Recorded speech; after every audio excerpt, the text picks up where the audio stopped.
Si Lando at ang duwendeng tagapangalaga ng panabong. Sa bayan ng San Roque, sa gitna ng mga bundok at palayan, may isang lalaking kilala sa halos buong probinsya. Si Lando Matanglawin Almeda. Hindi siya politiko, hindi rin artista, pero kilalang kilala dahil sa sabungang walang talo. Tuwing linggo, kapag may sabong, nagkakagulo na sa palengke. Ang mga tao ay nagsisiksikan, nag-aabot ng pera, sumisigaw ng pustahan. At sa gitna ng lahat, si Lando, palaging nakangiti.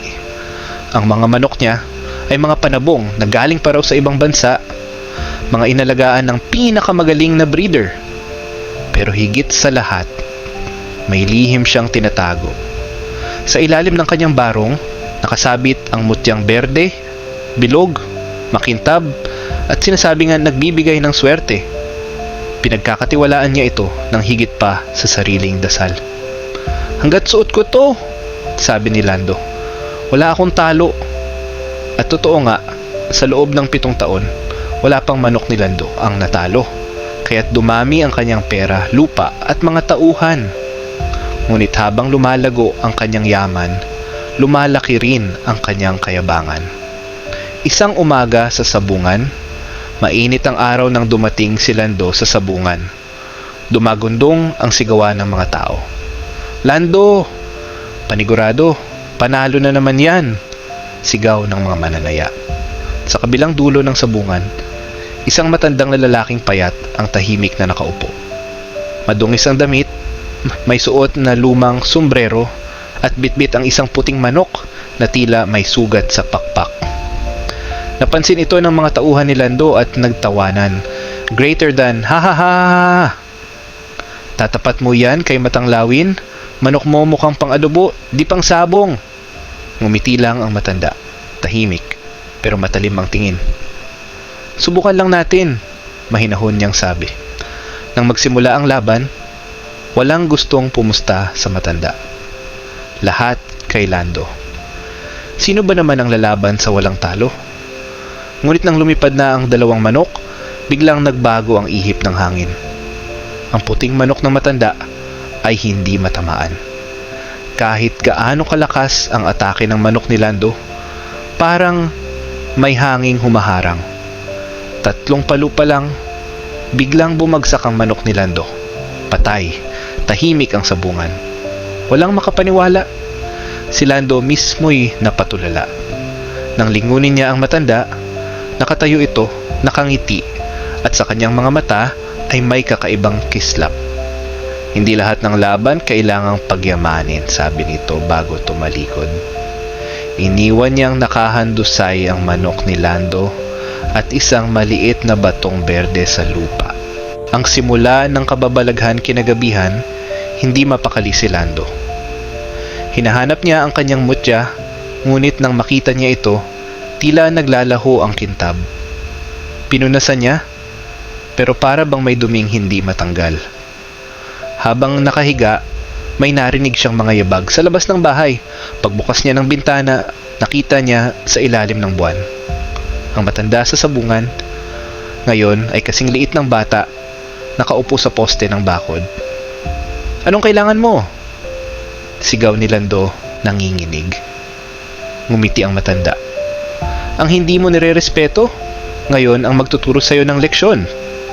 Pagkasabi nito, nawala siya, kasabay ng pagpatay ng ilaw sa buong bahay.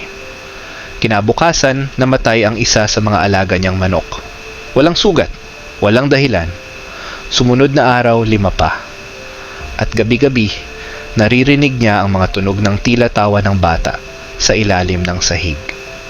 Pagbabalik sa sabungan lumipas ang 1 linggo, humina ang loob ni Lando. Pero ayaw niyang magpatalo, kaya't bumalik siya sa sabungan, dala ang bagong panabong, pinakamaganda, pinakamalakas. Habang naglalakad siya papasok, napansin niya ang itim na manok na pag-aari ng matanda. Ngayon ay may ibang tagapangalaga. Isang binatilyong payat na may berdeng mata. Nasaan ang matandang iyon? Tanong ni Lando. Wala na po, sagot ng binatilyo. Ako na ang tagapangalaga niya. nagsimula ang laban. Muli, lahat ng tao ay pabor kay Lando. Ngunit tulad ng dati, isang palo pa lang natumba agad ang kanyang manok. Lumingon siya sa binatilyo. Ngunit naglaho ito sa gitna ng usok ng sabungan. At sa sahig, nakita niya ulit ang batong berde. Ang pagbagsak ni Lando, dahil sa sunod-sunod na pagkatalo, nagsimulang iwan siya ng mga tauhan. Nabenta ang lupa, naubos ang pera, at ang mga tao ay tumigil ng maniwala sa kanyang swerte. Ang dating sabungero, ngayon tahimik na lang sa kubo, malungkot at nag-iisa. Isang gabi, habang umuulan, may kumatok sa kanyang pinto. Pagbukas niya, isang bata, basang-basa, walang sapin sa paa. "Pwede po bang magpatila ng ulan?" sabi ng bata. Pinapasok ni Lando. Habang nagkakape, napansin niya ang bata. May maliit na batong berde sa bulsa. Tinuro ni Lando. "Saan mo nakuha yan?" Ngumiti ang bata. "Ibinigay ng lolo ko," sabi niya. "Bantayan ko raw ito hanggang sa dumating ang taong handang magbago." Biglang tumulo ang luha ni Lando. "Bata, sino ba ang lolo mo?" Ngumiti ang bata. "Isang duwende. Dati raw siyang nakatira sa ilalim ng bahay ng isang sabongero. Tumigil ang ulan. Nang lumingon si Lando, wala na ang bata. Sa kanyang lamesa, naiwan ang mutyang berde. Ngayon ay muling kumikislap." Ang pagbabago kinabukasan, nagising si Lando na parang may bagong sigla. Lumabas siya ng bahay at dinalaw ang mga dating manok. Sa mga natirang buhay, inalagaan niya ito hindi para sa laban, kundi para sa buhay. Araw-araw, nagdidilig siya ng halaman, nag-aalaga ng hayop, at unti-unting bumalik ang ngiti sa kanyang muka. Hindi na siya tinatawag na matanglawin, tinatawag na siyang Mang Lando. Ang dating sabongero na ngayon ay tagapangalaga ng mga ipon. Isang taon, pagkatapos isang araw, habang naglalakad siya sa tabi ng ilog, nakita niya ang puting manok, ang manok ng matandang duwende. Tahimik itong tumitig sa kanya. May liwanag sa paligid nito, parang sinag ng araw na may halong berde. Lumapit si Lando. "Salamat," bulong niya. At sa hangin, tila narinig niya ang tinig ng matanda. Ang tunay na panalo ay yung marunong matalo. Lumipad ang puting manok at sa bawat hampas ng pakpak nito, tila naglalaho ang lahat ng kasamaan sa puso ni Lando.